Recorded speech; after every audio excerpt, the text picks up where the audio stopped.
If you are a visionary woman or a woman who is ambitious or know that God has called you, this video is for you. Like, I'm talking about women who have great destinies. You know that God's plan for you is really very big and is large. You know within yourself that you have received prophecies, word of knowledge, and even seen by yourself that God has called you to do great and mighty things. Please listen to me in this video because I have a very important information for you. Now, you have to understand that your approach to marriage is different from every other woman. You can't just marry blindly because if you marry blindly, you're going to kill your destiny. You're going to destroy yourself because when your destiny is killed, it is you being destroyed. You don't have a life outside of what God has called you to do.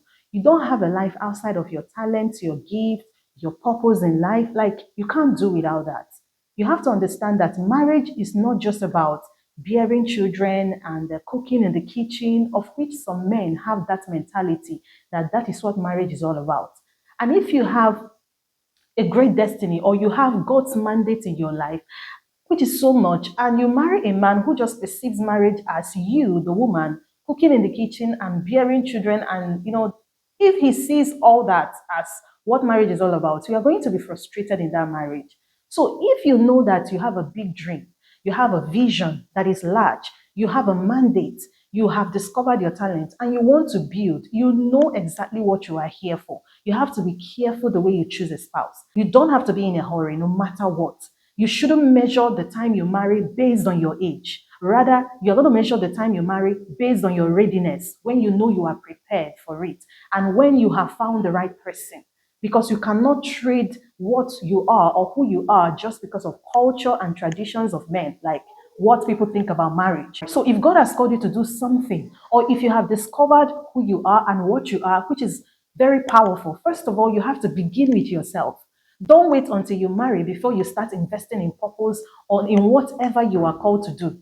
You have to begin first of all, because that is how it works. You don't go and marry and then begin, or you start, you want the man to now fit into you or understand your purpose and dreams. That you told him about who you are doesn't make any difference because he's a human being. All I'm saying here is that you have to begin first.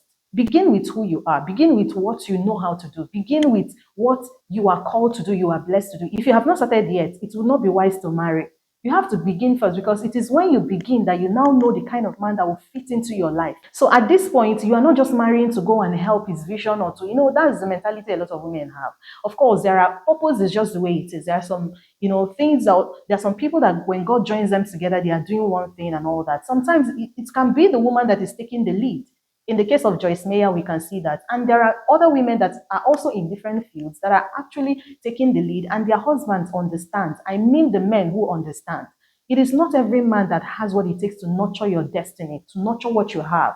Destiny is nurtured, and it's actually God that gives destinies in the hands of people in marriage. He can give it to your husband to take care of your destiny. He can give it to the wife also to take care of the man's destiny. It depends on understanding, and which is very, very important.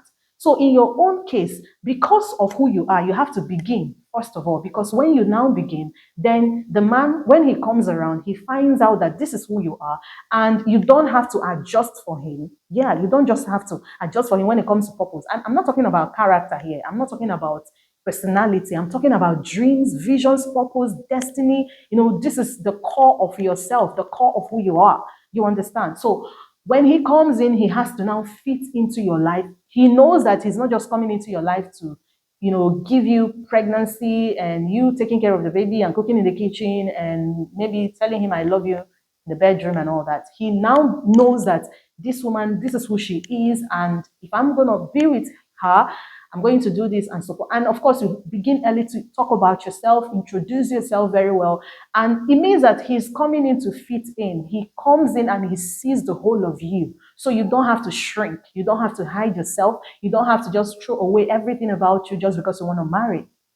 So if you have purpose, if you have great destiny, be patient with yourself. Please don't do it without the Holy Ghost. Don't do it without yourself. Like, don't do it in a hurry. Everybody can just go ahead and marry. But for you, even if it takes time, please be patient with that. I always say this, marry who you can carry.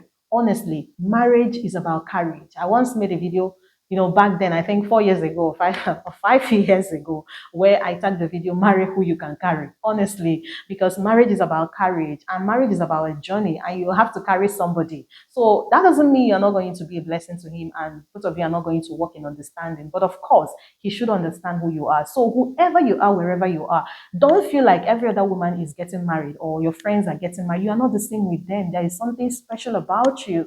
And if God has approved you to go ahead and be married, of course, you know it is time. So you have to get it that marriage is first between you and your husband before the children and the cooking in the kitchen. And it doesn't really matter who does the chores, who does all these things.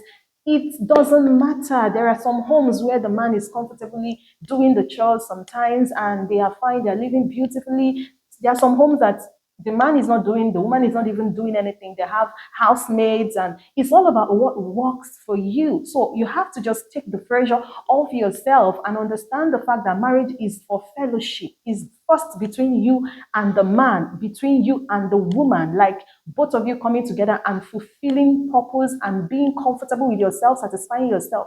Like I see a lot of relationship where children is now taking the lead. It's all about the kids, it's all about the house chores, it's all about who does this, and you forget yourselves. You forget that two cannot work together except they agree. Like you come to work together, to fulfill yourself, to find purpose in yourself, to fulfill God's plan, because everybody has a destiny. There is nobody without a destiny. So I understand. So it's very important that you find what you are called to do and go beyond cooking in the kitchen, giving birth. Marriage is first of all between you and your husband, and every other thing is a plus. Children are a plus.